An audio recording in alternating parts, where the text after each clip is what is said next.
Are you craving some fun, delicious, and even, I don't know, dairy-free candy? I know if you're like me, like you go to the store and maybe you used to enjoy things like Kit Kats or whatever, and you can't find them dairy-free. Even when they're covered in dark chocolate, they're still not dairy-free. Drives me crazy. So what I've discovered is that you can make these things on your own at home, and it's actually pretty easy to do. In fact, I think once you discover how easy these candies are to make, whether it's vegan Kit Kats or s'mores pops, marshmallow pops, or chocolate covered pretzels, once you discover how easy those are to make, you'll be craving them all year long. So, hi, I'm Marley. I'm with the site Namely Marley. I love sharing plant based recipes and sharing them with you. So, I'm so glad that you enjoyed me. You've joined me here today in my kitchen. I always love having you here, so we always have a good time. And today we're going to be making something really fun, and it's kind of perfect for Halloween week. But of course, these treats are good all year long. That's what's really exciting. So let's get to it. We're going to start with making some Kit Kats. And what I start with is, believe it or not, sugar wafers. That's kind of a simple way to do it, but it makes it so easy and it kind of gives you that nice crispy bite that you get in a Kit Kat covered in chocolate. So the trick is, of course, finding ones that are dairy free. Just go in the store, look around. There's usually one or two brands that make these dairy free, and the nice thing is you can choose different flavors. What I like to do is cut them in half. So I've stacked a couple here on top of each other, and I'm just gonna roughly chop it in half. I think that makes a nicer bite and it's easier to dip in the chocolate. It's perfect. So I have here around a half cup of dark chocolate that I have combined with around a half teaspoon of coconut oil and melted that all together and stirred it until it's nice and smooth. So let's go ahead. I also wanted to show you one of my other favorite tips is this is one of my favorite dipping forks. What I did, you can buy instruments for dipping, but I just went to the thrift store and found an old fork and used pliers and pulled the prongs apart and that it makes it a perfect dipping fork. So let's try it. I'm just going to show you how it works. I think it's good to have a couple of different instruments in your hand. So I just dip it in the chocolate, kind of submerge it. Jennifer says hi from Scotland. Hi, Jennifer. How are you? I'm so glad to see you, as always. Okay, And so Jackie says hello. hi, Jackie. How are you? Let's see. I'm trying to remember, Jackie. You're from Canada? Is that right?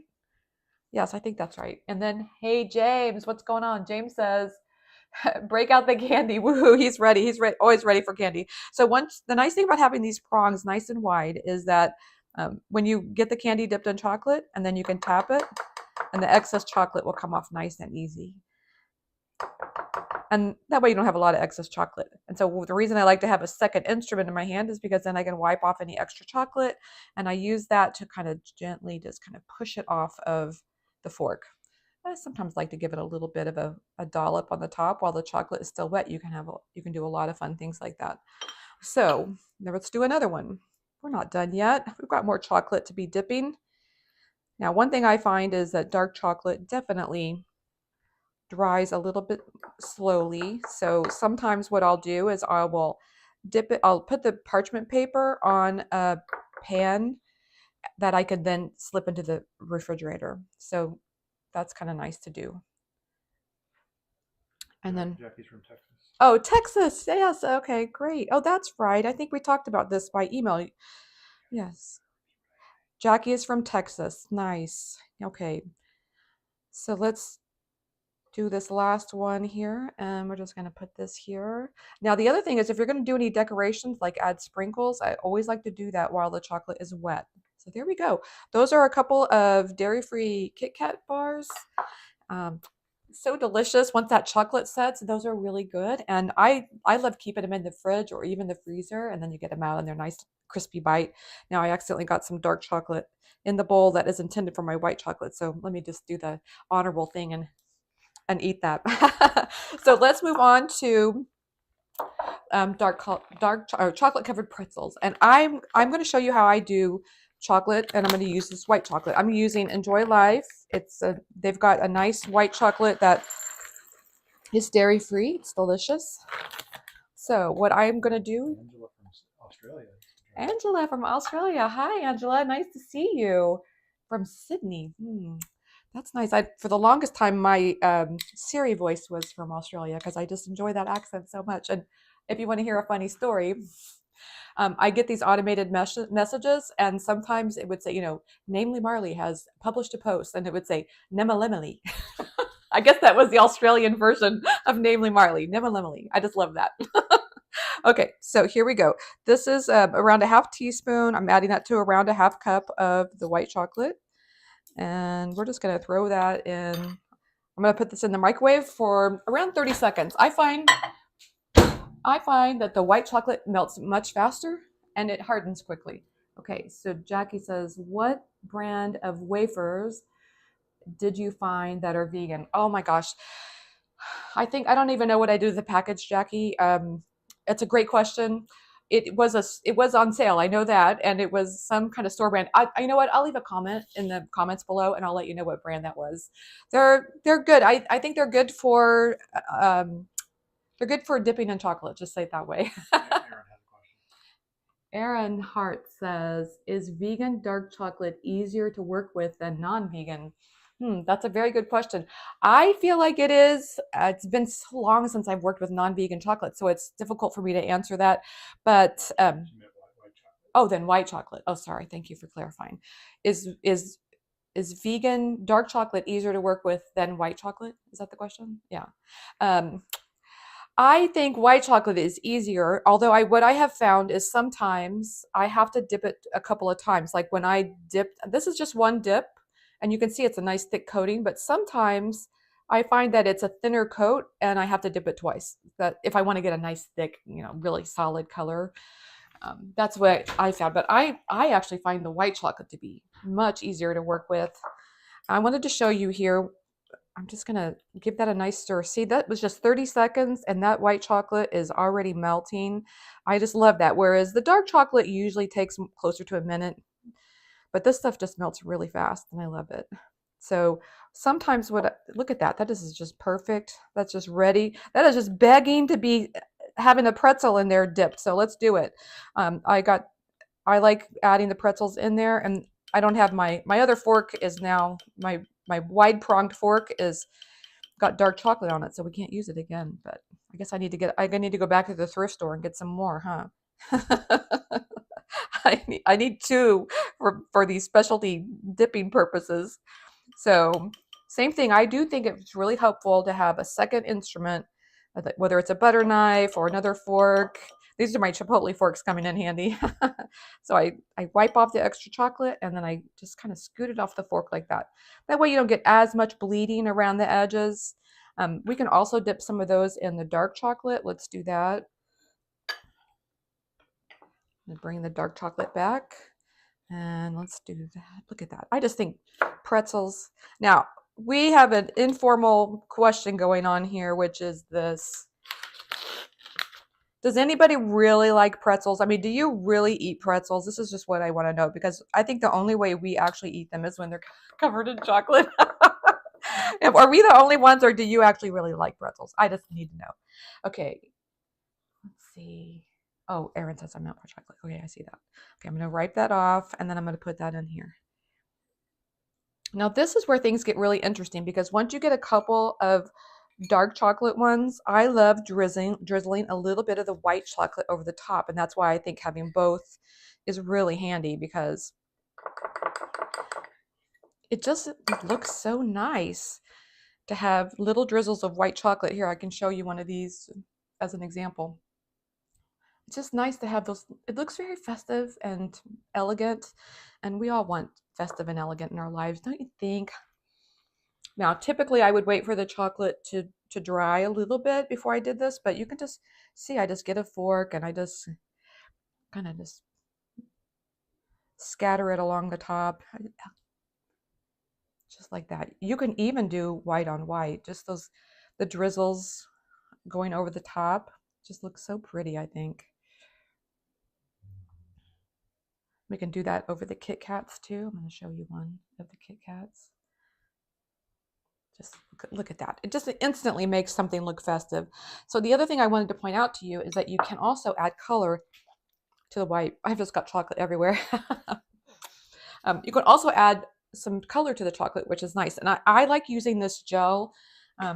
This gel, food coloring, works really nicely. It's it's thicker, so it won't thin down the chocolate very much. So let's see if we're looking at Halloween or Thanksgiving and we wanted to have orange, I just add a couple of drops of the orange in there and give it a nice little stir. Look at that. How pretty is that? Just bright, festive. And the other thing I love about heating the chocolate in the microwave is when it starts to get thick like this. See how that's kind of gotten too thick? I can just pop it in the microwave for like 10 seconds and that's going to make it workable again. That's the thing, is you want the chocolate to be thin enough that it's workable, but not so thin that it makes the chocolate so soft that it won't ever set. That's not good either. Okay, so I think this is going to be perfect, and I want to show you how we can now dip a pretzel in that. You could use this to dip a lot of things, like popcorn would be so good. Just going to put this right here. Now let's move on to our final treat. Now, sometimes when I have one that's goopy like that, what I'll do is I'll just add some decorations on top. That way nobody knows. I'll just add, like here I've got these nice little Halloween sprinkles. See, look. That fixed that problem. It's perfect. Ah, finding little tricks, things that make things work, that's what it's all about. So let's move on to the s'mores pops. I have these popsicle sticks. Is that what you call these? What do we call these? Popsicle sticks? Yeah. And what I do is I just put lollipop sticks. That's what they are. Yes, lollipop sticks. So I'll put this and I just kind of insert that into marshmallows. Now, speaking of marshmallows, I'm using Dandies. I'm sure you've heard of this brand before. It's a vegan/vegetarian version of marshmallows that are really nice and soft and pillowy, delicious. I love them. So we can dip those in chocolate. We can dip those. I'm going to try this in the orange chocolate because I just think that's really pretty. I think it's going to look like a candy cane candy, don't you think?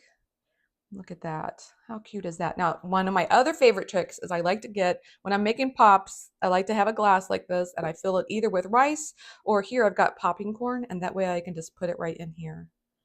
Now, I realized that when I did that, I probably should have added some sprinkles on top. That would be really pretty, wouldn't it? Let's do that. So I'm going to add some sprinkles to the top. Look at that. How perfect is that? And then I add it into that little glass right there. Now let's do a dark chocolate one so I can show you how we can make these into s'mores pops because everybody loves s'mores pops. I grew up eating s'mores. They're just so good. So let's switch over to the dark chocolate. Now you can dip the whole marshmallow or we can just do the top and leave it looking kind of elegant that way so we get to see a little bit of the marshmallow and also the chocolate. And then what I have is some graham cracker crumbs.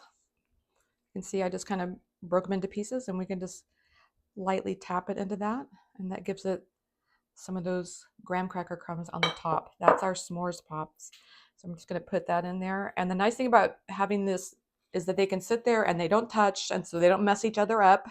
And then you can even put that in the fridge and let that candy get all, let it firm, and you can just see how creative you can get with that. You can get all kinds of festive sprinkles to put on top and make them look so fun. So I just love this so much. And, thank you for joining me today and I love the questions that you all asked. And I am just dying to know. Leave a comment and let me know which of these are you're going to try first. So is it going to be the Kit Kats, the marshmallow pops, or the chocolate covered pretzels? I would love to hear from you. But now I have the honor of doing the taste test, but my fingers are all covered in chocolate, so you'll have to forgive me.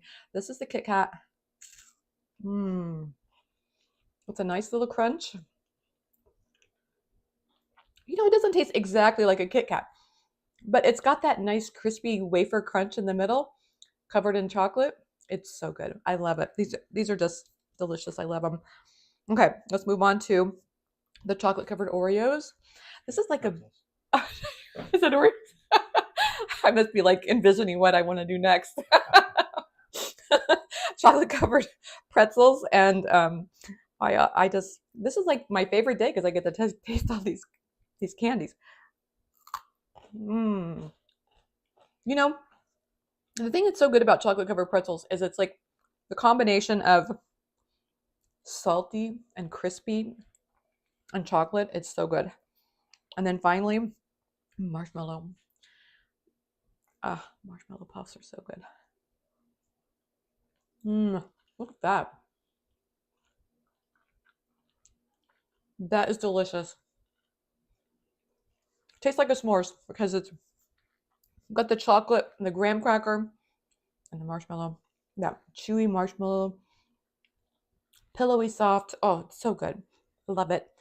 Oh my gosh, this has just been so much fun. I think I love this time of year because I like doing all these Christmas treats and candies. It's delicious. So thank you so much for joining me in my kitchen today. As always, you make it so much fun, and I appreciate you joining me. And I would love to hear from you. Leave a comment below. Which of these three is your favorite? If you like today's video, just give it a like and subscribe for more recipes coming your way every week. Where did that pop go? Delicious. Oh my God, that's so good.